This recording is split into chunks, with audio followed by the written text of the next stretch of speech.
Hello everyone, my name is Elisaveta. Welcome to my channel Revalocode. Today I will tell you about some very interesting things that we have done. Together with colleagues, we went through 100 rejections and analyzed the reasons behind them.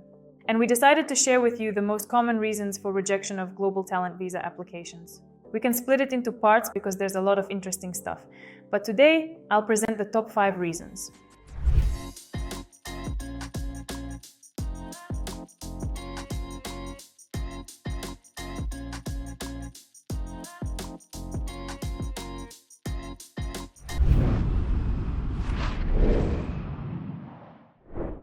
What refusals did we take? We took our refusals that came to our clients. We took refusals from other agencies.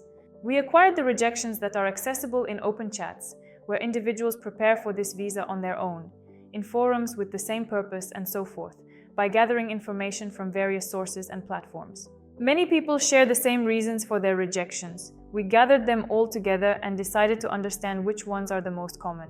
Not all of these rejections are recent, as in reality we don't have that many, and we collected them over a certain period of time. However, I believe that all of these reasons are still applicable. Do you want me to explain what we were doing in a general sense? When submitting an application for a global talent visa in the UK, there is a chance that your application may be either rejected or approved by the authorities responsible for visa processing. The approval is referred to as an endorsement letter. It appears in this manner. You will not mistake it for anything else. A rejection, it seems similar, but it also contains a file named proforma.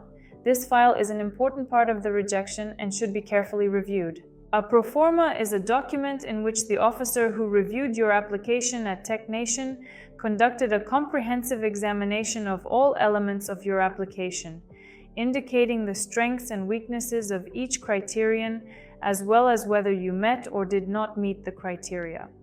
I think it might be a good idea to create another video about the most common reasons for rejections based on criteria. However, we made the decision to initially create a trial video. Consequently, we are curious about which comments were encountered most frequently. First and foremost, naturally, it is apparent that your company is not functioning in the digital domain. There are 2 types of applicants for the Global Talent Visa. These are technical applicants and business applicants. Business applicants include products, projects, C-level, and any kind. These are digital marketing specialists, HR. We even had specialists who received 2 visas. This is a very rare case, and we are proud of them. And so on.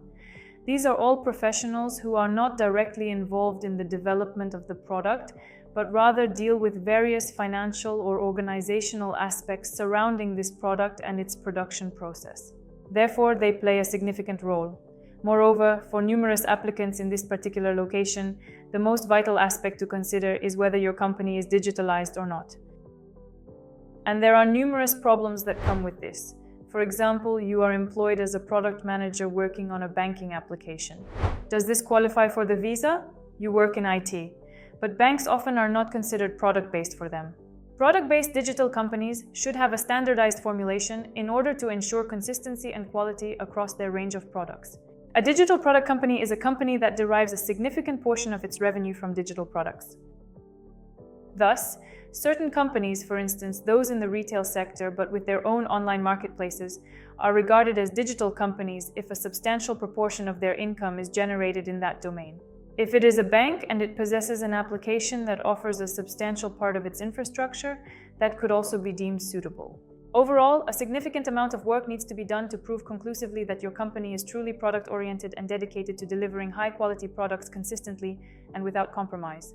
For tech experts, this isn't crucial. It's only vital in the OC3 criterion, that is, in the contribution criterion. It seems like you have made a contribution to a digital technology company. If you are adhering to this criterion, which most people do, then you must demonstrate that your companies were also focused on developing products. If you do not meet it, as it is optional criteria, then it is not necessary. The second reason, which we referred to as not enough, is particularly relevant when it comes to OC2, which is directly related to the public profile of the individual. Here, they often write, "Not enough that it's great you participated in this conference, but for exceptional promise, this is not enough." Yes, it's great that you have this article, but for exceptional talent, it's not enough. And this not enough is very often encountered in rejections, especially in terms of the OC2 criterion. So we expect from extraordinary talent or extraordinary promise more. Of course, here I can only provide guidance. We possess a comprehension of the quantity of mentions, articles, and interviews that it undergoes in the course of its existence. You can approach us for a complimentary consultation. We will have a discussion with you regarding it and provide you with our observations. However, this nation is encountered quite frequently, so what measures should be taken to effectively address this situation? Here, you must focus on enhancing your public profile and generating a greater number of publications than you initially perceive as necessary. And when you feel like you've done enough, then perhaps it's time to stop. There are different ways to make these publications. You don't necessarily have to dwell on them. It can be implemented differently, but overall you understand there should be more of them. What do I not recommend adding to the case, specifically regarding the OC2 criterion? To begin with, I do not recommend adding any articles to blogs such as VCRU, Medium, or HAL for various reasons. Well, of course, Medium and LinkedIn, they are already prohibited. You can't use them anyway. So if someone tells you to use it, don't use it. It's written right in the guide. But there were also cool articles on Veseru before. Later, apparently, they found out that Veseru is basically the same as Medium, and they stopped performing so well. So if you have an article with a lot of views and discussions, it's naturally better to include it in the case rather than not include it. However, this is less potent in comparison to articles, like those found in certain media outlets, particularly in the context of technical professional media. Let's say there's CNews, Tadwiser, at least something like that. It doesn't have to be Forbes, just important to show here that you were chosen, that you are like the only one among several people, and it's you specifically that the editorial team asked to give this interview. On platforms like Harbor, Veseru, anyone can actually write it for TechNation, and that's a crucial element. Or acknowledge your article as valuable to the community through a large number of views and so on. Third, this is mentoring. Mentoring is painful because prior to this, just a few months ago, mentoring was progressing smoothly and effectively, bringing positive results and growth. But everyone started taking advantage of him, and everyone started pushing their cases. Like when I was mentoring some interns at work, like when I was mentoring one person, here's a letter from him. I signed up for a platform, it was functioning well until a few months ago, such as GetMentor, Pushfar, and others, everything was working perfectly. However, recently, they have been experiencing a decline due to the complexity of mentoring, which involves going through OC3 and OC2. I apologize, I meant to say that it requires a public profile. It necessitates a few things. Indeed, first, that mentoring is A. It necessitates you to possess some mentoring program, so you did not just arrive and begin lecturing, you have something prepared there. Secondly, to be selected as one of the mentors, meaning that if there were 10 individuals present, you were chosen for a specific reason. This can also be demonstrated with some letter and so on. Thirdly, it is clear that mentoring should be non-commercial. And this is probably the most important. We do not recommend showcasing mentorship to multiple people and confirming it with letters. This no longer works. It could work if basically everything is good in the situation, right? I mean, well, it's not a strong commitment to it. It's better to remove GetMentor and Pushfar. This also applies if you have a lot of direct mentors there. If you have at least 100, then we leave them. If not, it is preferable to eliminate it, or make a mention of it, but do not forcefully insert it into the evidence. The next item on the agenda is what is directly related to the OC3 contribution criterion and its implications for the decision-making process. By this criterion, there are also instances of formulaic not enough, but here we basically can't do anything. So if an individual possesses specific metrics, accomplishments in their particular situation, depending on their workplace, what actions can we take? We simply need to modify them in some way, or consider an alternative criterion. But very often there are rejections based on this criterion because it is poorly formatted or incorrectly formatted. There is no storytelling. It is unclear where these screenshots originate from.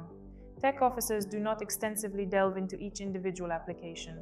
I think they have exactly 5 minutes to give a rejection or approval. That's really what I think. Hence, it is imperative to create these screenshots and captions in a manner that is uncomplicated and easily understandable, as though intended for a young audience. Less text, more graphs. Here it grew, here it was like this, it became like this, and here I am, well done. Here there was this quantity, and here it expanded like this.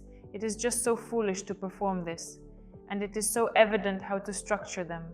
When some complexities arise in the case, then accordingly, I think after 3 refusals, more refusals start, so it is necessary to simplify. And the 5th mistake is in filling out the application form. Here it may seem obvious, everything is fine in the case, everything is ready to fill out, and you need to be very attentive.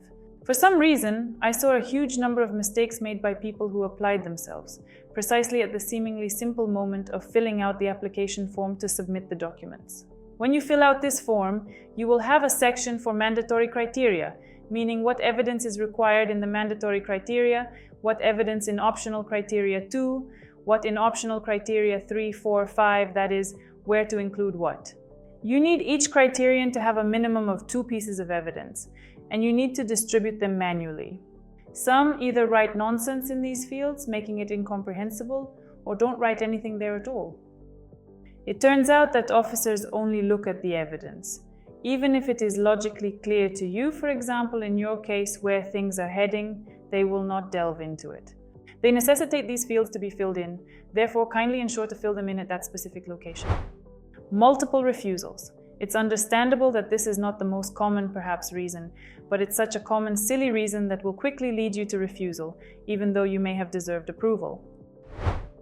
Thanks a lot for watching. Those were the top 5 reasons that we identified.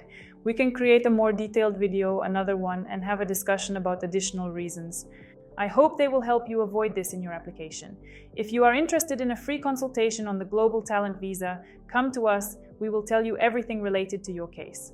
We will assist you in comprehending, free of charge, areas where there might exist certain points that require correction. We will aid you in formulating a strategy for your case, and so forth.